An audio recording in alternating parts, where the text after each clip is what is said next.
ನಮಸ್ಕಾರ. Big breaking ನ್ಯೂಸ್ಗೆ ಸ್ವಾಗತ. ನಾನು ಪೃಥ್ವಿರಾಜ್ ಹಾರನಹಳ್ಳಿ. ನಿನ್ನೆನೋ ಅಥವಾ ಇವತ್ತು ಅಥವಾ ನಾಳೆನೋ ಯಾವತ್ತೋ ಒಂದಿನ ತೀರ್ಪು ಬಂದೇ ಬರುತ್ತೆ ಈ 3 ದಿನಗಳಲ್ಲಿ ಅಂತ ಅನರ್ಹ ಶಾಸಕರು ಸಾಕಷ್ಟು ಲೆಕ್ಕಾಚಾರವನ್ನ ಹಾಕ್ತಾನೆ ಇದ್ರು. ಆದ್ರೆ ಯಾವಾಗ BSY ಆಡಿಯೋ ರಿಲೀಸ್ ಆಯ್ತೋ ಆಗ ಆತಂಕ ಶುರುವಾಯ್ತು. ಈಗ ಸುಪ್ರೀಂ ಕೋರ್ಟ್ ಕೂಡ ಶಾಕ್ ಕೊಡೋದಕ್ಕೆ ರೆಡಿ ಆಗಿದೆ. ವಿಳಂಬವಾಗುತ್ತಾ ಅನರ್ಹ ಶಾಸಕರ ತೀರ್ಪು ಅನ್ನುವ ಪ್ರಶ್ನೆ ಈಗ ಗೆದ್ದಿರುವಂತದ್ದು. ಅನರ್ಹರಿಗೆ ಕಂಟಕವಾಗಿದೆ ಸಿಎಂ ಆಡಿಯೋ. ಸಿಎಂ ಮಾತನಾಡಿದ್ದಾರೆ ಅಂತ ಹೇಳಲಾಗ್ತಾ ಇರುವಂತ ಆಡಿಯೋ ಈಗ ಇಲ್ಲಿ ಅನರ್ಹ ಶಾಸಕರಿಗೆ ಕಂಟಕವಾಗಿ ಪರಿಣಮಿಸುತ್ತಾ ಅನ್ನೋದನ್ನ ಕಾದು ನೋಡ್ಬೇಕಾಗಿದೆ. ಅನರ್ಹರ ಕೇಸ್ಗೆ ಹೊಸ ತಿರುವನ್ನ ಕೊಟ್ಟಿದೆ ಆಡಿಯೋ. ಯಾಕೆಂದ್ರೆ ಇವತ್ತು ಅಥವಾ ನಾಳೆ ತೀರ್ಪು ಪ್ರಕಟ ಆಗುವಂತ ನಿರೀಕ್ಷೆ ಇರುವಂತದ್ದು. ಇಲ್ಲಿ ತೀರ್ಪನ್ನ ಕಾಯ್ದಿರಿಸಿತ್ತು ಸುಪ್ರೀಂ ಕೋರ್ಟ್.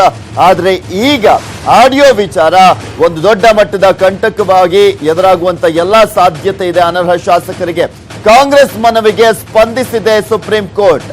BSY ಆಡಿಯೋ ವಿಚಾರಣೆಗೆ ತ್ರಿಸದಸ್ಯ ಪೀಠ ಈಗ ಮುಂದಾಗಿರುವಂತದ್ದು. ಅದೇ 3 ಜಡ್ಜ್ಗಳ ಪೀಠದಲ್ಲಿ ವಿಚಾರಣೆಗೆ ಬರ್ತಾ ಇದೆ. ಇವತ್ತೇ ಅನರ್ಹರ ತೀರ್ಪು ಹೊರಬೀಳುತ್ತಾ ಅನ್ನೋದನ್ನ ಕಾದ್ ನೋಡ್ಬೇಕು. ಯಾಕೆಂದ್ರೆ ಈಗ ಆಲ್ರೆಡಿ ವಾದ ಪ್ರತಿವಾದ ಆಗಿದೆ. ಇದೊಂದು ಎಕ್ಸ್ಟ್ರಾ ಆಡ್ ಆನ್ ಆಗಿರುವಂತ ಹಿನ್ನೆಲೆಯಲ್ಲಿ ಇವತ್ತೇ ಅದರ ವಿಚಾರಣೆ ಆಗುತ್ತಾ ಅಥವಾ ಅದು ಮತ್ತೆ ಡ್ರಾಗ್ ಆಗುತ್ತಾ ಅನ್ನೋದನ್ನ ಕಾದ್ ನೋಡ್ಬೇಕು. ಆಡಿಯೋ ಸಂಬಂಧ BSYಗೆ ನೋಟಿಸ್ ಅನ್ನ ಕೊಡ್ತಾರ ನ್ಯಾಯಾಧೀಶರು. ಸ್ಪಷ್ಟೀಕರಣ ಸಿಕ್ಕಿದ ಮೇಲೆ ಅನರ್ಹರ ತೀರ್ಪು ಪ್ರಕಟ ಆಗುತ್ತಾ, ಏನಾಗ್ಬೋದು ಅನ್ನುವ ನಿರೀಕ್ಷೆ, ಕುತೂಹಲ, ಆತಂಕ ಎಲ್ಲರಲ್ಲೂ ಕೂಡ ಮನೆ ಮಾಡಿದೆ. ಇದೇ ಆಡಿಯೋ ಮೇಲಿದೆ ಅನರ್ಹರ ಭವಿಷ್ಯ. ಇದೇ ಆಡಿಯೋ ಮೇಲೆ ನಿಂತಿದೆ ಸಿಎಂ ಭವಿಷ್ಯ ಕೂಡ. ಇದೇ ಆಡಿಯೋ ಮೇಲೆ ರಾಜ್ಯ ಸರ್ಕಾರದ ಭವಿಷ್ಯ ಕೂಡ ಇರುವಂತದ್ದು. ಆಡಿಯೋ ಬಗ್ಗೆ ವಿಚಾರಣೆ ಹಿಂದೆ ಮುಗಿಯುತ್ತಾ ಅನ್ನೋದನ್ನ ಕೂಡ ಕಾದು ನೋಡ್ಬೇಕು. ಯಾಕೆಂದ್ರೆ ನೋಡಿದೀವಿ ಇವತ್ತೇ ಮುಗಿಸಿ ಅಂತ ಹೇಳಿದ್ರು ಕೂಡ ಕೆಲವೊಂದು ಬಾರಿ ಕೋರ್ಟ್ ನಲ್ಲಿ ವಾದ ಪ್ರತಿವಾದ ನಡೆಯುವಂತಹ ಸಂದರ್ಭದಲ್ಲಿ ಅದು ಸಾಕಷ್ಟು ದಿನಗಳ ಕಾಲ ಡ್ರಾಗ್ ಆಗಿರುವಂತದನ್ನ ಕೂಡ ನೋಡಿದಿರಾ. ಸೊ ಅದೇ ರೀತಿಯಾಗಿ ಇವತ್ತಾಗುತ್ತಾ ಅನ್ನೋದನ್ನ ಕಾದು ನೋಡ್ಬೇಕು. ಹಿಂದೆ ಮುಗಿದ್ರೆ ಹಿಂದೆ ತೀರ್ಪು ಹೊರ ಬೀಳುತ್ತಾ. ಇವತ್ತು ಎಲ್ಲಾ ಅಂದ್ರೆ ವಾದವನ್ನ ಮಾಡ್ಲಿಕ್ಕೆ ಅವಕಾಶವನ್ನ ಕೊಟ್ಟಂತ ಸಂದರ್ಭದಲ್ಲಿ ಆ ವಾದ ಇವತ್ತೇ ಮುಗಿದ್ರೆ ಇವತ್ತೇ ತೀರ್ಪನ್ನ ಪ್ರಕಟ ಮಾಡ್ತಾರಾ ಅಥವಾ ಅದಕ್ಕೂ ಕೂಡ ಕಾಲಾವಕಾಶವನ್ನ ತಗೊಂಡು ಮತ್ತೆ ತೀರ್ಪನ್ನ ಕಾಯ್ದಿರಿಸಲಾಗುತ್ತಾ ಅನ್ನೋದನ್ನ ಕೂಡ ನೋಡ್ಬೇಕು. ಅನರ್ಹ ತೀರ್ಪು ಇನ್ನಷ್ಟು ವಿಳಂಬ ಆಗುತ್ತಾ, ಏನ್ ಮಾಡ್ತಾರೆ ನ್ಯಾಯಾಧೀಶರು ಅನ್ನೋದೇ ಕುತೂಹಲಕ್ಕೆ ಎಡೆ ಮಾಡಿಕೊಟ್ಟಿದೆ. ಅನರ್ಹ ಶಾಸಕರ ಪರ ವಕೀಲರೇ ಸಮಯವನ್ನ ಕೇಳ್ತಾರಾ, ಆಡಿಯೋ ಸಂಬಂಧ ಪ್ರತಿವಾದಕ್ಕೆ ಕಾಲಾವಕಾಶ ಕೇಳ್ತಾರಾ ಅನ್ನುವ ಒಂದು ನಿರೀಕ್ಷೆಗೆ ಉತ್ತರ ಸಿಗುತ್ತೆ ಇವತ್ತು.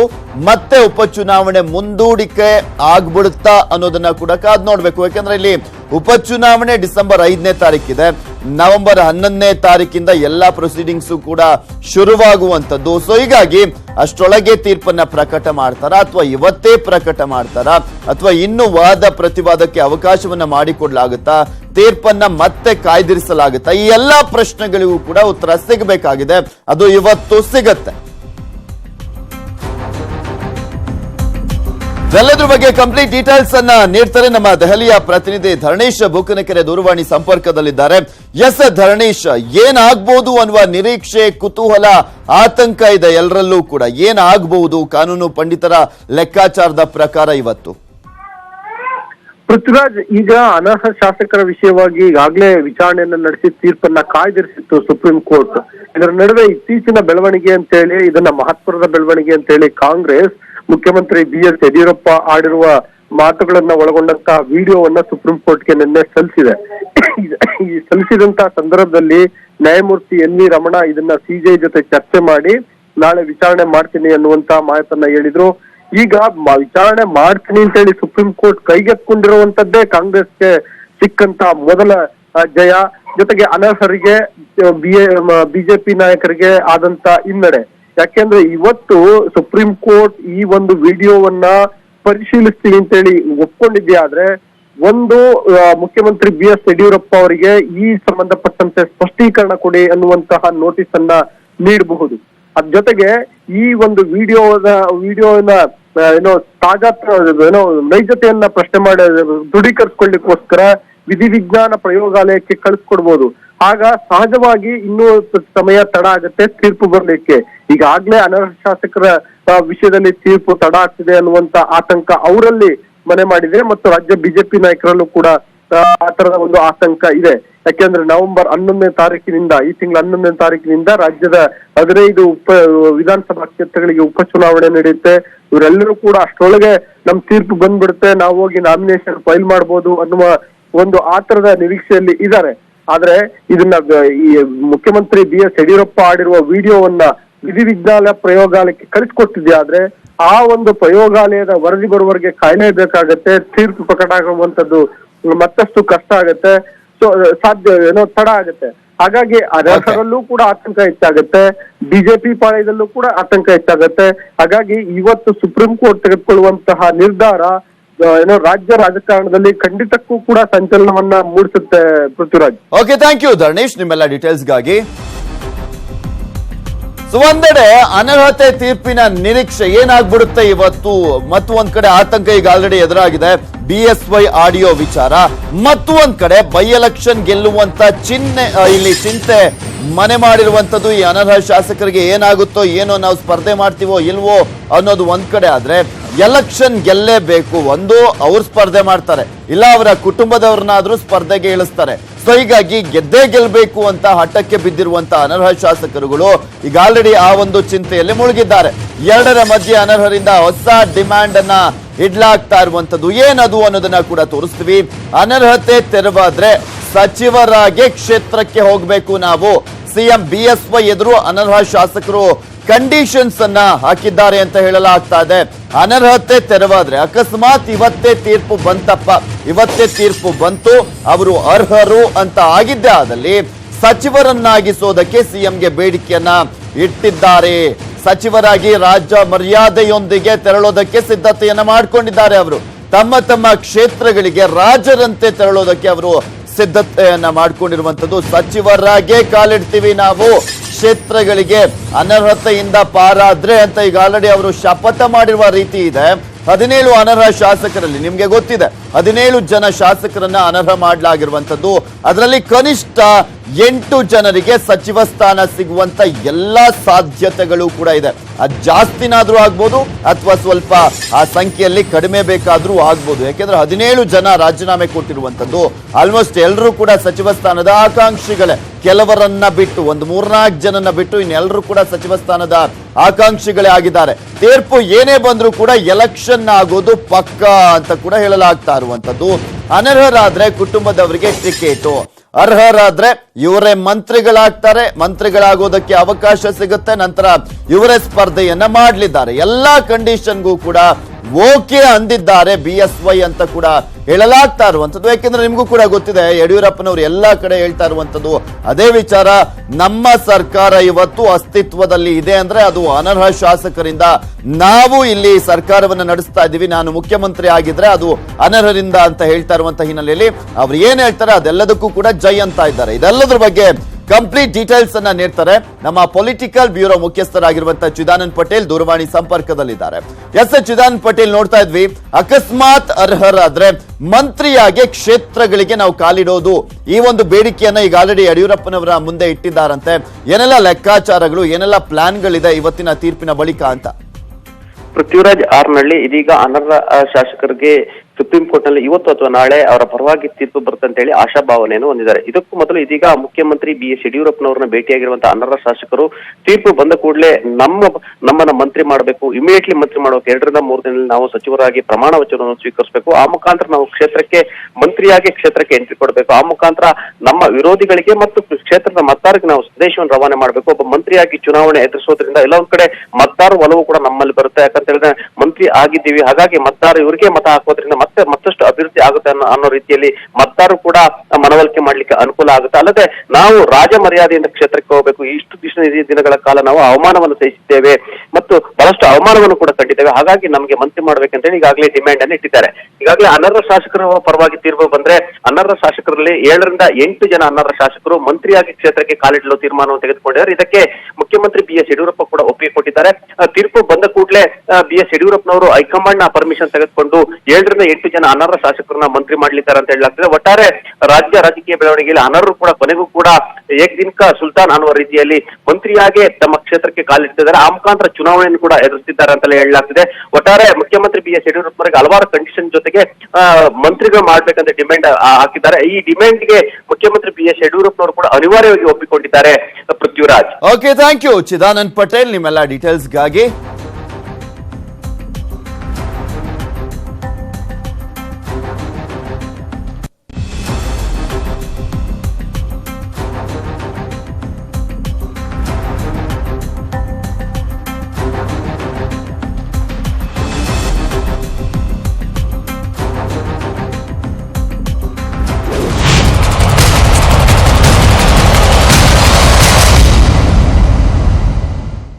ಯಡಿಯೂರಪ್ಪನವರು ಮಾತನಾಡಿದ್ದಾರೆ ಅಂತ ಹೇಳಲಾಗ್ತಾ ಇರುವಂತ ಆ ಒಂದು ಆಡಿಯೋವನ್ನ ಇಟ್ಕೊಂಡು ಕಾಂಗ್ರೆಸ್ ಯಾವ ರೀತಿಯಾಗಿ ಯಡಿಯೂರಪ್ಪನವರನ್ನ ಹಣಿತಾ ಇದೆ ಅನ್ನೋದನ್ನ ನೋಡ್ತಾ ಇದ್ದೀರಾ. ಇದೇ ಒಂದು ವಿಚಾರವನ್ನ ಇಟ್ಕೊಂಡು ಅಸ್ತ್ರವನ್ನಾಗಿ ಬಳಕೆ ಮಾಡ್ಕೊಳ್ತಾ ಇದೆ ಕಾಂಗ್ರೆಸ್. ಕೋರ್ಟಿನಲ್ಲಿ ಮತ್ತು ಒಂದ್ ಕಡೆ ಚುನಾವಣೆಯಲ್ಲೂ ಕೂಡ ಅಸ್ತ್ರವಾಗಿ ಪ್ರಯೋಗ ಮಾಡಲಿಕ್ಕೆ ಮುಂದಾಗಿದೆ. ಸೊ ಹೀಗಾಗಿ ಸಿದ್ದರಾಮಯ್ಯನವರ ಏಟಿಗೆ ಯಡಿಯೂರಪ್ಪನವರು ಪ್ರತಿ ಏಟನ್ನ ಕೊಡ್ಲಿಕ್ಕೆ ರೆಡಿಯಾಗಿದ್ದಾರೆ. ಕೈ ಆಡಿಯೋ ಬಾಂಬ್ಗೆ BSY ಸೈಟ್ ಬಾಂಬ್ ಅನ್ನ ಹಾಕ್ತಾ ಇರುವಂತದ್ದು. ಮಾಜಿ CM ಸಿದ್ದುಗೆ ಸಿದ್ಧವಾಗ್ತಾ ಇದೆ ಕಾನೂನಿನ ಕುಣಿಕೆ ಅನ್ನೋದು ಕೂಡ ಈಗ ಬರ್ತಾ ಇರುವಂತಹ ಒಂದು ಅಪ್ಡೇಟ್ ಅನ್ನ ಗಮನಿಸ್ತಾ ಇದ್ದೀರಾ. ಅದು ಯಾವ ರೀತಿಯಾಗಿ ಸಿದ್ದರಾಮಯ್ಯ ಜೊತೆ ಆಪ್ತ KJ ಜಾರ್ಜ್ಗೂ ಕೂಡ ಸಂಕಷ್ಟ ಎದುರಾಗುವಂತ ಸಾಧ್ಯತೆ ಇದೆ. ಸಿದ್ದರಾಮಯ್ಯ ಅವಧಿಯ ನಿವೇಶನ ಹಂಚಿಕೆ ಬಗ್ಗೆ ತನಿಖೆಯನ್ನ ನಡೆಸಲಾಗ್ತಾ ಇದೆ. BDA ಕಾರ್ನರ್ ಸೈಟ್ ಹಾಗೆ CA ಸೈಟ್ ಬದಲಿ ನಿವೇಶನ ಹಂಚಿಕೆ ಇದರಲ್ಲಿ ಗೋಲ್ಮಾಲ್ ಆಗಿರೋದ್ರ ಬಗ್ಗೆ ಸುಳಿವು ಸಿಕ್ಕಿದೆ ಅಂತ ಹೇಳಲಾಗ್ತಾ ಇರುವಂತದ್ದು. ನಿವೇಶನಗಳ ಹಂಚಿಕೆಯಲ್ಲಿ ಭಾರಿ ಗೋಲ್ಮಾಲ್ ಆಗಿರುವಂತ ಶಂಕೆ ವ್ಯಕ್ತವಾಗಿದೆ. ನಿವೇಶನಗಳ ಹಂಚಿಕೆ ಕುರಿತು ಸೂಪರ್ ಫಾಸ್ಟ್ ತನಿಖೆಯನ್ನ ನಡೆಸಲಾಗ್ತಾ ಇದೆ. ಈಗ ಸಿದ್ದು ಅವಧಿಯ 4 ವರ್ಷಗಳ ನಿವೇಶನ ಹಂಚಿಕೆ ಬಗ್ಗೆ ತನಿಖೆಯನ್ನ ನಡೆಸೋದಕ್ಕೆ ಈಗ ಸರ್ಕಾರ ಮುಂದಾಗಿರುವಂತದ್ದು. ಇಲ್ಲಿ ಪ್ರಮುಖವಾಗಿ ಈ ಯಡಿಯೂರಪ್ಪನವರನ್ನ ಈಗ ಆಲ್ರೆಡಿ ಕಾಂಗ್ರೆಸ್ ಆ ಒಂದು ಆಡಿಯೋ ಅಸ್ತ್ರವನ್ನ ಇಟ್ಕೊಂಡು ಈಗ ಆಲ್ರೆಡಿ ಅವರನ್ನ ಸಾಕಷ್ಟು ಅವರ ವಿರುದ್ಧ ವಾಗ್ದಾಳಿಯನ್ನ ನಡೆಸ್ತಾ ಇದನ್ನೇ ಉಪಚುನಾವಣೆಯಲ್ಲೂ ಕೂಡ ಅಸ್ತ್ರವನ್ನಾಗಿ ಬಳಕೆ ಮಾಡೋದಕ್ಕೆ ಮುಂದಾಗಿದೆ. ಅನರ್ಹರಿಗೂ ಕೂಡ ಇದೇ ಒಂದು ವಿಚಾರವನ್ನ ಇಟ್ಕೊಂಡು ಶಾಕ್ ಕೊಡ್ಲಿಕ್ಕೆ ಕಾಂಗ್ರೆಸ್ ಮುಂದಾಗಿರುವಂತದ್ದು. ಇದಕ್ಕೂ ಮೊದಲೇ ಕಾಂಗ್ರೆಸ್ ಯಾವ ರೀತಿಯಾಗಿ BSY ಅವರನ್ನ ಹಣಿಯೋದಕ್ಕೆ ಮುಂದಾಗಿದೆ, ಇದಕ್ಕೂ ಮೊದಲೇ ಯಡಿಯೂರಪ್ಪನವರು ಇಲ್ಲಿ ಸಿದ್ದರಾಮಯ್ಯ ಅವರಿಗೆ ಶಾಕ್ ಕೊಡ್ಲಿಕ್ಕೆ ಮುಂದಾಗಿದ್ದಾರೆ. ಅದರಲ್ಲೂ ಪ್ರಮುಖವಾಗಿ ಇಲ್ಲಿ ಅಂದ್ರೆ ನಿವೇಶನಗಳ ಹಂಚಿಕೆ ವಿಚಾರಕ್ಕೆ ಸಂಬಂಧಪಟ್ಟಂತೆ ಸಿದ್ದರಾಮಯ್ಯನವರಿಗೆ ಶಾಕ್ ಕೊಡ್ಲಿಕ್ಕೆ BSY ಸರ್ಕಾರ ಮುಂದಾಗಿದೆ. ಕಾರ್ನರ್ ಸೈಟು CA ಸೈಟು ಈ ರೀತಿಯಾಗಿ ನಿವೇಶನ ಹಂಚಿಕೆ ವಿಚಾರದಲ್ಲಿ ಗೋಲ್ಮಾಲ್ ಆಗಿರೋದ್ರ ಬಗ್ಗೆ ಶಂಕೆ ವ್ಯಕ್ತವಾಗಿರುವಂತ ಹಿನ್ನೆಲೆಯಲ್ಲಿ ಆ ಒಂದು ಪ್ರಕರಣವನ್ನ ACBಗೆ ವಹಿಸಲಾಗಿರುವಂತದ್ದು. ACB ಕೂಡ ತನಿಖೆಯನ್ನ ಚುರುಕುಗೊಳಿಸಿದೆ. ನಿವೇಶನಗಳ ಹಂಚಿಕೆಯಲ್ಲಿ ಗೋಲ್ಮಾಲ್ ಆಗಿರುವಂತ ಶಂಕೆ ಇರುವಂತ ಹಿನ್ನೆಲೆಯಲ್ಲಿ ಅದು ಸಿದ್ದರಾಮಯ್ಯನವರು ಮುಖ್ಯಮಂತ್ರಿ ಆಗಿದ್ದಂತ ಸಂದರ್ಭದಲ್ಲಿ 4 ವರ್ಷಗಳ ಕಾಲ ಇದನ್ನ ಹಂಚಿಕೆ ಮಾಡಲಾಗಿತ್ತು. ಆ ಒಂದು 2013-14ರಿಂದ ಮತ್ತೆ 17-18ರಲ್ಲಿ ಈ ರೀತಿಯಾಗಿ ನಿವೇಶನ ಹಂಚಿಕೆ ಮಾಡಲಾಗಿದೆ. ಅದರಲ್ಲಿ ಗೋಲ್ಮಾಲ್ ಆಗಿರುವಂತ ಶಂಕೆ ವ್ಯಕ್ತವಾಗಿರುವಂತದ್ದು. ಇದರಲ್ಲಿ ಪ್ರಮುಖವಾಗಿ ಸಿದ್ದರಾಮಯ್ಯನವರು ಮತ್ತೆ ಅವರ ಪರಮಾಪ್ತ ಶಾಸಕರು ಆಗಿರುವಂತಹ ಹಾಗೆ ಅವರ ಗೆಳೆಯ KJ ಜಾರ್ಜ್ಗೂ ಕೂಡ ಸಂಕಷ್ಟ ಎದುರಾಗುವಂತ ಸಾಧ್ಯತೆಗಳಿದೆ. ಬಟ್ ಯಾವ ರೀತಿಯಾಗಿ ತನಿಖೆಯನ್ನ ನಡೆಸಲಾಗುತ್ತೆ, ಯಾವ ರೀತಿಯಾಗಿ ಶಾಕ್ ಅನ್ನ ನೀಡಲಾಗುತ್ತೆ ಅನ್ನೋದನ್ನ ಕಾದ್ ನೋಡ್ಬೇಕಾಗಿದೆ. ಸಿದ್ದರಾಮಯ್ಯನವರ ಅಧಿಕಾರದ ಅವಧಿಯಲ್ಲಿ 4 ವರ್ಷಗಳ ಕಾಲ ಇಲ್ಲಿ ನಿವೇಶನ ಹಂಚಿಕೆ ವಿಚಾರಕ್ಕೆ ಸಂಬಂಧಪಟ್ಟಂತೆ ಈಗ ಶಾಕ್ ಅನ್ನ ಕೊಡ್ಲಿಕ್ಕೆ ACB ಸಜ್ಜಾಗಿದೆ ಅಂತ ಹೇಳಲಾಗ್ತಾ ಇರುವಂತದ್ದು. ಇದೆಲ್ಲದರ ಬಗ್ಗೆ ಕಂಪ್ಲೀಟ್ ಡೀಟೇಲ್ಸ್ ಅನ್ನ ನೀಡ್ತಾರೆ ನೇರ ಸಂಪರ್ಕದಲ್ಲಿರುವಂತ ನಮ್ಮ ಪ್ರತಿನಿಧಿ ಮುನಿರಾಜು. ಮುನಿರಾಜು, ಈಗ BSY ಸರ್ಕಾರ ಸಿದ್ದರಾಮಯ್ಯನವರಿಗೆ ನಿವೇಶನ ಹಂಚಿಕೆಯಲ್ಲಿ ಆಗಿರುವಂತಹ ಗೋಲ್ಮಾಲ್ ಅಂತ ಏನು ಹೇಳಲಾಗ್ತಾ ಇದೆ ಅದರಲ್ಲಿ ಶಾಕ್ ಅನ್ನ ಕೊಡ್ಲಿಕ್ಕೆ ಮುಂದಾಗಿದೆ ಅಂತ ಯಾವ ರೀತಿಯಾಗಿ ಕಂಟಕವಾಗಿ ಪರಿಣಮಿಸಬಹುದು ಇದು ಅಂತ? ಪೃಥ್ವಿ, ಏನು ಸಿದ್ದರಾಮಯ್ಯನವರು ಮುಖ್ಯಮಂತ್ರಿ ಆಗಿದ್ದ ಸಂದರ್ಭದಲ್ಲಿ BDA ವತಿಯಿಂದ ಒಂದು ಹಂಚಿಕೆ ಆಗಿರುವಂತಹ CA ಸೈಟ್ ಇರ್ಬೋದು, ಮತ್ತೆ ಬದಲಿ ನಿವೇಶನಗಳು, ಮತ್ತೆ ಏನು ಕಾರ್ನರ್ ಸೈಟ್ ಹಂಚಿಕೆ ಏನಿದೆ, ಈ ಒಂದು ಸೈಟ್ ಹಂಚಿಕೆಯಲ್ಲಿ ಭಾರಿ ಅಕ್ರಮವಾಗಿದೆ. ಮತ್ತೆ ಅನರ್ಹ ಫಲಾನುಭವಿಗಳಿಗೆ ಒಂದು ಸೈಟ್ಗಳನ್ನು ಹಂಚಿಕೆ ಮಾಡಿ ಅರ್ಹರನ್ನ ಕಡೆಗಣಿಸಲಾಗಿದೆ ಅನ್ನೋ ಆರೋಪ ಕೇಳಿ ಬಂದಿತ್ತು. ಈ ಆರೋಪದ ಬಗ್ಗೆ ಈಗ BSY ಸರ್ಕಾರ ಒಂದು ತನಿಖೆಗೆ ಆದೇಶವನ್ನು ಕೊಟ್ಟಿರುವಂತದ್ದು. ACB ಇಂದ ತನಿಖೆ ನಡೆಸಬೇಕು ಅಂತ ಹೇಳಿ ಈಗಾಗಲೇ ಒಂದು ಆದೇಶವನ್ನ ಕಳೆದ ಒಂದು ಅಕ್ಟೋಬರ್ 23ನೇ ತಾರೀಕು ಒಂದು ಆದೇಶವನ್ನು ಕೊಟ್ಟಿದ್ರು. ಆದೇಶ ಹೊರಗಡೆ ಬರ್ತಿದ್ದಂತೆ ಎಸಿಬಿ ಅಧಿಕಾರಿಗಳು ತನಿಖೆಯನ್ನ ತೀವ್ರಗೊಳಿಸಿದರೆ ಏನು 2 ದಿನಗಳ ಹಿಂದಷ್ಟೇ ಒಂದು ಬಿಡಿಎ ಕಚೇರಿಗೆ ತೆರಳಿ ಸುಮಾರು 4 ವರ್ಷಗಳಲ್ಲಿ ಸೈಟ್ ಹಂಚಿಕೆ ಆಗಿರೋ ಬಗ್ಗೆ ಎಲ್ಲಾ ದಾಖಲೆಗಳನ್ನ ಕೊಡಬೇಕು, ಮತ್ತೆ ಯಾರ್ಯಾರಿಗೆ ಸೈಟ್ಗಳನ್ನ ಹಂಚಿಕೆ ಮಾಡಲಾಗಿದೆ, ಮತ್ತೆ ಯಾರ್ಯಾರ ಹೆಸರಿನಲ್ಲಿದೆ, ಮತ್ತೆ ಅದು ಮೂಲವಾಗಿ ಯಾರಿಗೆ ಹಂಚಿಕೆ ಮಾಡಬೇಕಾಗಿತ್ತು ಅಂತವರ ಹೆಸರನ್ನು ಸಹ ನಮಗೆ ಕೊಡಬೇಕು ಅಂತೇಳಿ ಒಂದು ಪತ್ರವನ್ನು ಕೊಟ್ಟಿರೋದು. ಈಗಾಗಲೇ ಏನು ಎಸಿಬಿ ಎಸ್ಪಿ ಜಿನೇಂದ್ರ ಕಣಗಾವಿ ಮತ್ತೆ ಇಬ್ಬರು ಡಿವೈಎಸ್ಪಿಗಳು ತನಿಖೆಯನ್ನು ಕೈಗೆತ್ತಿಕೊಂಡಿದ್ದಾರೆ. ಕಳೆದ 2-3 ದಿನಗಳಿಂದ ತನಿಖೆ ತೀವ್ರಗೊಳಿಸಿದ್ದು ಈ ಎಲ್ಲ ಒಂದು ದಾಖಲಾತಿಗಳನ್ನ ಕೊಡಬೇಕು, ಮತ್ತೆ ಎಲ್ಲೆಲ್ಲಿ ಸೈಟ್ಗಳನ್ನ ಹಂಚಿಕೆ ಮಾಡಲಾಗಿದೆ ಮತ್ತೆ ಆ ಸೈಟ್ ಇರುವಂತಹ ಸ್ಥಳ ಯಾವುದು ಎಲ್ಲವನ್ನು ಸಹ ಕಂಪ್ಲೀಟ್ ಆಗಿ ನಮಗೆ ಮಾಹಿತಿ ಕೊಡಿ. ಇದರಲ್ಲಿ ಯಾರಾದ್ರೂ ಒತ್ತಡ ಹಾಕಿದ್ರ, ಪ್ರಭಾವಿ ವ್ಯಕ್ತಿಗಳ ಕೈವಾಡ ಏನಾದ್ರು ಇದೆಯಾ, ಮತ್ತೆ ರೆಕಮೆಂಡೇಶನ್ ಮೂಲಕವಾಗಿ ಸೈಟ್ಗಳನ್ನ ಹಂಚಿಕೆ ಮಾಡಿದ್ರೆ ಆ ಒಂದು ರೆಕಮೆಂಡೇಶನ್ ಪತ್ರವನ್ನು ಸಹ ನಮಗೆ ಕೊಡಬೇಕು ಅಂತ ಹೇಳಿ ಎಸಿಬಿ ಅಧಿಕಾರಿಗಳಿಗೆ ಒಂದು ಬಿಡಿಎ ಆಯುಕ್ತರಿಗೆ ಒಂದು ಸೂಚನೆಯನ್ನು ಸಹ ಕೊಟ್ಟಿದ್ದಾರೆ. ಆದ್ರಿಂದ ಈ ಒಂದು ತನಿಖೆ ಒಂದು ಜೋರಾಗಿ ಚುರುಕುಗೊಂಡಂತೆ ಇದರಲ್ಲಿ ಏನು ಪ್ರಭಾವಿ ವ್ಯಕ್ತಿಗಳು ಮತ್ತೆ ಅಂದಿನ ಒಂದು ಮುಖ್ಯಮಂತ್ರಿ ಆಗಿದ್ದಂತ ಸಿದ್ದರಾಮಯ್ಯನವ್ರಿಗೂ ಒಂದು ಸಂಕಷ್ಟ ಎದುರಾಗುತ್ತೆ ಅಂತ ಹೇಳ್ಬೋದು. ಮತ್ತೆ ಅದೇ ರೀತಿ ಅಂದಿನ ಒಂದು ಬೆಂಗಳೂರು ಅಭಿವೃದ್ಧಿ ಸಚಿವರಾಗಿದ್ದಂತ KJ ಜಾರ್ಜ್ಗೂ ಸಹ ಒಂದು ಬಿಜೆಪಿ ಈ ಮೂಲಕ ಒಂದು ಗಾಳ ಆಗ್ತಿದೆ ಅಂತ ಹೇಳಿ ಒಂದು ಚರ್ಚೆ ಆಗ್ತಿರೋದು. ಪೃಥ್ವಿ ಮುನಿರಾಜು, ಇಲ್ಲಿ ಪ್ರತಿಯೊಂದು ನಿವೇಶನ ಹಂಚಿಕೆಯ ಸಂದರ್ಭದಲ್ಲಿ ಅಲ್ಲಿ ಹಂಚಿಕೆ ಮಾಡಬೇಕಾದ್ರೆ ಮುಖ್ಯಮಂತ್ರಿಗಳ ಸಹಿ ಇರುತ್ತಾ? ಇಲ್ಲಿ ಈ ನಿವೇಶನಗಳನ್ನ ಹಂಚಿಕೆ ಮಾಡಬೇಕಾದ್ರೆ ಇವ್ರು ಸಿಗಾಕೊಬೇಕು ಅಂದ್ರೆ ಪೃಥ್ವಿ ಏನು ಮುಖ್ಯಮಂತ್ರಿಗಳ ಒಂದು ಸೂಚನೆ ಮತ್ತೆ ಕೆಲವು ಆದೇಶಗಳು ಒಂದು ರೆಕಮೆಂಡೇಶನ್ ಮೂಲಕ ಬರುತ್ತೆ. ಇಂಥ ವ್ಯಕ್ತಿಗೆ ಸೈಟ್ ಅನ್ನು ಹಂಚಿಕೆ ಮಾಡಿ ಇಂಥವ್ರಿಗೆ ಒಂದು ಸಂಘ ಸಂಸ್ಥೆಗಳಿರ್ಬೋದು ಅಥವಾ ಬೇರೆ ಬೇರೆ ವ್ಯಕ್ತಿಗಳಿರ್ಬೋದು ಅಥವಾ ಬದಲಿ ನಿವೇಶನಗಳನ್ನ ಇಂಥವ್ರಿಗೆ ಬದಲಾಗಿ ಬೇರೆಯವರಿಗೆ ಕೊಡಬೇಕು ಅಂತೇಳಿ ಒಂದು ಸೂಚನೆ ಕೊಡ್ಬೋದು. ಇಂಥ ಒಂದು ಸೂಚನೆಗಳ ಮೇಲೆ ಅಧಿಕಾರಿಗಳು ಇದನ್ನ ಕಾರ್ಯಾಚರಣೆ ಮಾಡ್ತಾರೆ. ಆದ್ರಿಂದ ಇಲ್ಲಿ ಸೈಟ್ ಹಂಚಿಕೆಯಲ್ಲಿ ಪ್ರಭಾವಿ ವ್ಯಕ್ತಿಗಳ ಒಂದು ಕೈವಾಡ ಇರೋದ್ರ ಬಗ್ಗೆ ಸಾಕಷ್ಟು ಅನುಮಾನಗಳು ವ್ಯಕ್ತವಾಗ್ತಿದೆ. ಯಾಕಂದ್ರೆ ದೊಡ್ಡ ದೊಡ್ಡ ವ್ಯಕ್ತಿಗಳು ಈ ಒಂದು ಸೈಟ್ ಹಂಚಿಕೆಯಲ್ಲಿ ತಮಗೆ ಬೇಕಾದ ವ್ಯಕ್ತಿಗಳಿಗೆ ಹಂಚಿಕೆ ಮಾಡೋದು ಅಥವಾ ಬೇರೆ ಬೇರೆ ಒಂದು ಅರ್ಹ ಫಲಾನುಭವಿಗಳನ್ನ ಅದರಿಂದ ಲಿಸ್ಟ್ ನಿಂದ ಕೈ ತಪ್ಪಿಸಿ ಬೇರೆಯವರಿಗೆ ಕೊಟ್ಟು ಅವರಿಗೆ ಲಾಭ ಮಾಡುವಂತ ದೃಷ್ಟಿ ಇರುತ್ತೆ. ಇಂಥ ಒಂದು ದೃಷ್ಟಿಯಲ್ಲಿ ಎಸಿಬಿ ಅಧಿಕಾರಿಗಳಿಂದ ಒಂದು ತನಿಖೆಯನ್ನು ಮಾಡಿಸಿದ್ರ ಬಗ್ಗೆ ಸಮಗ್ರವಾದ ವರದಿಯನ್ನು 2 ತಿಂಗಳ ಒಳಗೆ ಕೊಡಬೇಕು ಅಂತ ಹೇಳಿ ಸರ್ಕಾರ ಒಂದು ಆದೇಶವನ್ನು ಹೊರಡಿಸಿತ್ತು. ಈ ಆದೇಶದ ಮೇರೆಗೆ ಈಗ 3-4 ದಿನಗಳಿಂದ ಎಸಿಬಿ ಅಧಿಕಾರಿಗಳು ತೀವ್ರವಾದ ಒಂದು ತನಿಖೆಯನ್ನ ಕೈಗೊಂಡು ಈಗ ಈ ಒಂದು ನಿವೇಶನ ಹಂಚಿಕೆಯಲ್ಲಿ ಆಗಿರುವಂತಹ ಒಂದು ಅಕ್ರಮಗಳನ್ನ ಬಯಲಿಗೆ ಎಳೆಯೋದಕ್ಕೆ ಮುಂದಾಗಿದ್ದಾರೆ. ಪೃಥ್ವಿ ಓಕೆ, ಥ್ಯಾಂಕ್ ಯು ಮುನಿರಾಜು ನಿಮ್ಮೆಲ್ಲ ಡೀಟೇಲ್ಸ್ಗಾಗಿ.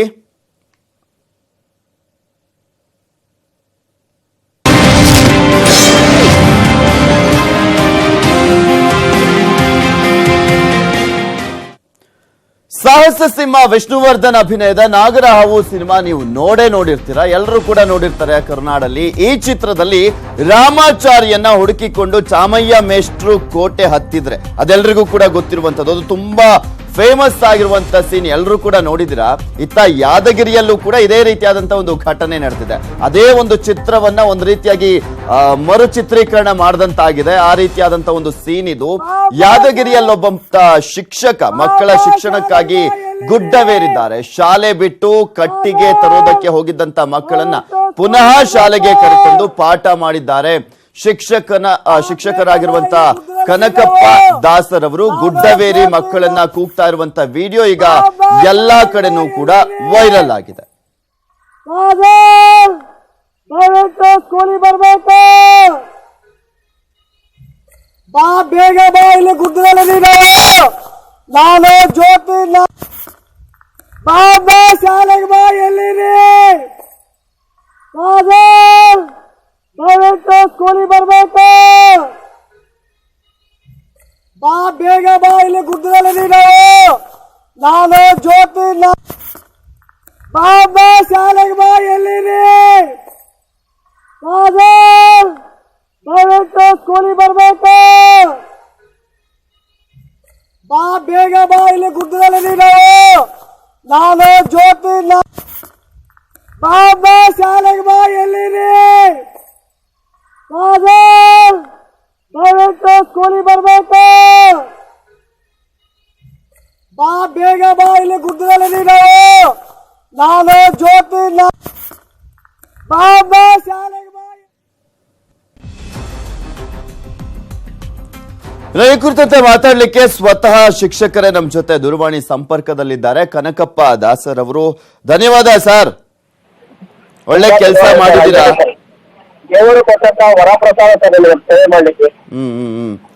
ಅಲ್ಲ, ನಿಮ್ ಸೈಡು ಜಾಸ್ತಿ ಈ ರೀತಿಯಾದಂತ ಪ್ರಕರಣಗಳೇ ಇರುವಂತದ್ದು, ಯಾಕಂದ್ರೆ ಹಿಂದುಳಿದ ಜಿಲ್ಲೆ ಅಂತ ಕರೆಸ್ಕೊಳ್ಳುತ್ತೆ ಯಾದಗಿರಿ. ಇಲ್ಲ ಸರ್, ಜಿಲ್ಲೆ ಹಿಂದುಳಿದವರು ತುಂಬಾ ನಮ್ಮ ಜಿಲ್ಲೆಯಲ್ಲಿ ಪ್ರತಿಭಾನ್ವಿತ ಶಿಕ್ಷಕರಿದ್ದಾರೆ ಸರ್. ಅಲ್ಲ, ಇಲ್ಲಿ ಸಾಕಷ್ಟು ಜನ ಅಂದ್ರೆ ಬಡ ಕುಟುಂಬಗಳಿರ್ತವೆ, ಅವ್ರ ಮಕ್ಕಳನ್ನ ಓದ್ಸೋಕ್ಕಾಗೋದಿಲ್ಲ, ಅವರು ಕೂಡ ಶಾಲೆಗೆ ಬರೋದಕ್ಕೆ ಆಗೋದಿಲ್ಲ. ಸೊ ಹೀಗಾಗಿ ಮಕ್ಕಳು ಕೂಡ ಶಾಲೆಗೆ ಬರೋದಕ್ಕೆ ಹಿಂದೆ ಮುಂದೆ ನೋಡ್ತಾರೆ. ಸೊ ನಿಮ್ಮಂತ ಶಿಕ್ಷಕರಿಂದ ಅಟ್ಲೀಸ್ಟ್ ಅವರು ಉದ್ಧಾರ ಆಗ್ಬೋದು ಅನ್ಸುತ್ತೆ ಈಗ. ಅಂದ್ರೆ ನಿಮ್ಮ ಭಾಗದ ಮಕ್ಕಳು ನಿಮ್ಮಂತವ್ರು ಇದ್ರೆ ಶಿಕ್ಷಕರು. ಹಂಗೇನಿಲ್ಲ ಸರ, ನಮ್ಮ ಕರ್ತವ್ಯವನ್ನ ನಾವು ಚಾಚು ತಪ್ಪದೆ ಮಾಡಬೇಕು. ಆ ಪ್ರಯತ್ನ ನಿರಂತರವಾಗಿರ್ಬೇಕು. ನಾನು ಅತ್ಯಂತ ನಿಶ್ಚಿತ ಕುಟುಂಬದಿಂದ ಬಂದವನಾದ್ರಿಂದ ನನಗೆ ಬಡ ಮಕ್ಕಳ ಮೇಲೆ ಎಲ್ಲಿಲ್ಲದ ಕಾಳಜಿ ಇರ್ತಾರೆ. ನನ್ನ ಮಕ್ಕಳಿಗೆ ನಾನು ಕಾಳಜಿ ಮಾಡ್ತೀನಿ ಗೊತ್ತಿಲ್ಲ, ಬಟ್ ನನ್ನ ಶಾಲಾ ಮಕ್ಕಳು ನನ್ನ ನಿಜವಾದ ಮಕ್ಕಳು ಸರ್. ಎಷ್ಟು ಜನ ಓದ್ತಿದ್ದಾರೆ ಸರ್ ನಿಮ್ ಶಾಲೆಯಲ್ಲಿ? 95 ಇದ್ದಾರೆ. ಎಷ್ಟು? 90 ಜನನಾ? 90 ಜನ ಮಕ್ಕಳು ಸರ್. ಎವ್ರಿಡೇ 78-76 ಜನ ಬರ್ತಾರೆ. ಅಲ್ಲ, ಎಷ್ಟು ಜನ ಈ ಗುಡ್ಡಗಾಡು ಪ್ರದೇಶದಲ್ಲಿರೋರು ಸರ್? ಅಲ್ಲಿ ಸುಮಾರು, ಅಲ್ಲಿ ಗುಡ್ಡಗಾಡು ಪ್ರದೇಶ ಅಂದ್ರೆ ಮೇನ್ ರೋಡಿಗೆ ಹಳ್ಳಿ ಇದೆ ಸರ್, ರಂಜನ್ ನಗರ ಅಂತ ಹೇಳಿ. ಆ ಪಕ್ಕದಲ್ಲಿ ಗುಡ್ಡ ಇದೆ ಸರ್. ಆ ವಲಸೆ ತಂದೆ ತಾಯಿ ವಲಸೆ ಹೋಗಿರ್ತಾರೆ. ಆ ವಲಸೆ ಹೋದಾಗ ಅಜ್ಜಿ ಮನೆಯಲ್ಲಿ ಬಿಟ್ಟಿರ್ತಾರೆ ಮಕ್ಕಳನ್ನ. ಸ್ವಲ್ಪ ಹೆಚ್ಚು ಕಡಿಮೆ ಮನೆಯಲ್ಲಿ ಬಿಟ್ಟಾಗ ಮಗು ಅಜ್ಜಿ ಕಡೆಗೆ ತರಕಾಗಲ್ಲ. ಅದಕ್ಕೆ ಮಕ್ಕಳು ವಾರಕ್ಕೆ 1 ದಿನ 2 ದಿನ ಹೋಗ್ತಿರ್ತಾರೆ. ಆ 1 ದಿನ 2 ದಿನ ಕೂಡ ನಾವು ಅವ್ನು ಫಾಲೋ ಮಾಡ್ತಿರ್ತಾರೆ. ಈ ಹತ್ತಿ ಬಿಡಿಸ್ಲಿಕ್ಕೆ ಹೋದ್ರೆ ಈ ಸಮಯದಲ್ಲಿ ಹತ್ತಿ ಬಿಡಿಸೋದು ಒಂದು ಕೃಷಿ ಕೂಲಿಗೆ ಮಕ್ಕಳನ್ನ ಬಳಸೋದು ಸರ್ವೇ ಸಾಮಾನ್ಯ ಸರ್ ನಮ್ಮ ಮನೆಯಲ್ಲಿ. ಅದಕ್ಕೆ ನಾವೇನ್ ಮಾಡ್ತೀವಿ, ಯಾವ ಮಗು ಯಾವ ಹೊಲಕ್ಕೆ ಹೋಗಿದೆ, ಯಾರ ಊರಿಗೆ ಹೋಗಿದೆ, ಯಾವ ಕೆಲ್ಸಕ್ಕೆ ಹೋಗಿದೆ, ಯಾರ ಜೊತೆ ಹೋಗಿದೆ ಅಂತ ತಿಳ್ಕೊಂಡು ಪ್ರೇರಣಾತ್ಮಕತೆಯನ್ನ ಶಿಕ್ಷಕರಿಂದ ಲಿಸ್ಟ್ ಪಡ್ಕೊಂಡು ರೆಗ್ಯುಲರ್ ಬರ್ತಕ್ಕಂಥ ಮಕ್ಕಳ ಸಹಾಯವನ್ನ ತಗೊಂಡು ನಾವು ಸರ್ಚ್ ಮಾಡ್ಕೊಂಡು ಮಗು ಎಲ್ಲೇ ಇದ್ರು ನಾವು ಶಾಲೆ ಕರಿತಾ ಇರ್ತೀವಿ ಸರ್. ಈಗೆಲ್ಲ ಚೆನ್ನಾಗಿ ಓದ್ತಾ ಇದಾರ ಮಕ್ಕಳು. ಇದು ನೀವು ಕೂಗಿ ಆ ಮಕ್ಕಳನ್ನ ಕರಿತಾ ಇರುವಂತ ದೃಶ್ಯ ಏನಿದೆ, ಈ ರಾಮಾಚಾರಿ ಚಿತ್ರದಲ್ಲಿ ನೋಡಿದ್ವಲ್ಲ, ಚಾಮಯ್ಯ ಮೇಷ್ಟ್ರು ಅಲ್ಲಿ ವಿಷ್ಣುವರ್ಧನ್ ಅವರನ್ನ ಕರೀತಾರಲ್ಲ, ಅದೇ ದೃಶ್ಯವನ್ನ ನೆನಪಿಸುವಂತಿದೆ. ನಿಮ್ ವಿಡಿಯೋ ಅದೇ ಕಾರಣಕ್ಕೆ ಸಾಕಷ್ಟು ವೈರಲ್ ಆಗ್ತಾ ಇದೆ ಈಗ. ನನ್ಗೆ ಏನ್ ಸಂತೋಷ ಅಂದ್ರೆ, ನನ್ಗೆ ಶಾಮರಾಯ ಮತ್ತು ಹನುಮಂತಪ್ಪ ಅಂತೇಳಿ 2 ಮೇಷ್ಟ್ರು ಸರ್. ಒಬ್ರು ತುಂಬಾ ಒಡದು ಬೈ ಕಲಿಸ್ತಿದ್ರು, ಇನ್ನೊಬ್ರು ತಮ್ಮ ಕುರ್ಚಿ ಕೆಳಗಡೆ ಕೂರ್ಸ್ಕೊತಿದ್ರು ಸರ್. ನಮಗೆ ಬಡವ್ರ ಮಕ್ಕಳಪ್ಪ ಇಲ್ಲೇ ಕೂತ್ಕರಿ ಅಂತ ಹೇಳಿ ಅವ್ರನ್ನ ನನ್ನ ಜೀವಮಾನದಲ್ಲಿ ಮರೆಯಲ್ಲ ಸರ್. ಅಲ್ಲ, ಈಗ ನಿಮ್ಮಂತ ಮೇಷ್ಟ್ರು ಸಿಕ್ಕರು ಕೂಡ ಅಲ್ಲಿ ಇರುವಂತ ಮಕ್ಕಳು ಶಾಲೆಗೆ ಬರೋದಕ್ಕೆ ಕರೀತಾರಾ? ಇಲ್ಲ ಸರ್, ಬರ್ತಾರೆ ಸರ್. ಮಕ್ಕಳದೇನು ಸಮಸ್ಯೆ ಇಲ್ಲ, ಪೇರೆಂಟ್ಸ್ ಪ್ರಾಬ್ಲಮ್ ಇದೆ ಸರ್. ಪೇರೆಂಟ್ಸ್ ತಮ್ಮ ಅವಶ್ಯಕತೆಗೆ ಅನುಗುಣವಾಗಿ ಮಕ್ಕಳನ್ನ ಕೆಲ ಸಂದರ್ಭಗಳಲ್ಲಿ ಬಳಸ್ಕೊತಾರೆ ಸರ್. ನೀವು ಅವರನ್ನೇ ಸ್ವಲ್ಪ ಮನವೊಲಿಸಬೇಕು ಅನ್ಸುತ್ತೆ ಹಾಗಾದ್ರೆ ಇಲ್ಲಿ. ಹಾ ಸರ್, ಅವರು ಪ್ರಯತ್ನ ಮಾಡ್ತೀವಿ ಸರ್. ಅಲ್ಲಿ SDMC ಸಹಕಾರದ ಆ ಗ್ರಾಮದ ಗಣ್ಯ ವ್ಯಕ್ತಿಗಳ ಸಹಕಾರ ಅದ ಸರ್. ಅದರಲ್ಲಿ ನಮ್ಮ ಮೇಲಾಧಿಕಾರಿಗಳು ಸ್ಫೂರ್ತಿನೂ ಕೊಡ್ತಾರೆ ಸರ್, ನಮ್ಮ ವಿರುದ್ಧ ಎಲ್ಲ ಅಧಿಕಾರಿಗಳು sir. Okay okay okay, thank you sir, thank you so much news 18 ಕನ್ನಡದ ಜೊತೆ ಮಾತನಾಡಿದ್ದಕ್ಕೆ. ನಾನು ಜ್ಯೋತಿ ಬಾಬಾ ಶಾಲೆಗೆ ಬಾ, ಎಲ್ಲಿರಿ ದಯವಿಟ್ಟು ಸ್ಕೂಲಿಗೆ ಬರ್ಬೇಕು. ಬಾ ಬೇಗ ಬಾ, ಇಲ್ಲಿ ಗುಡ್ಡದಲ್ಲಿ ನೀನು.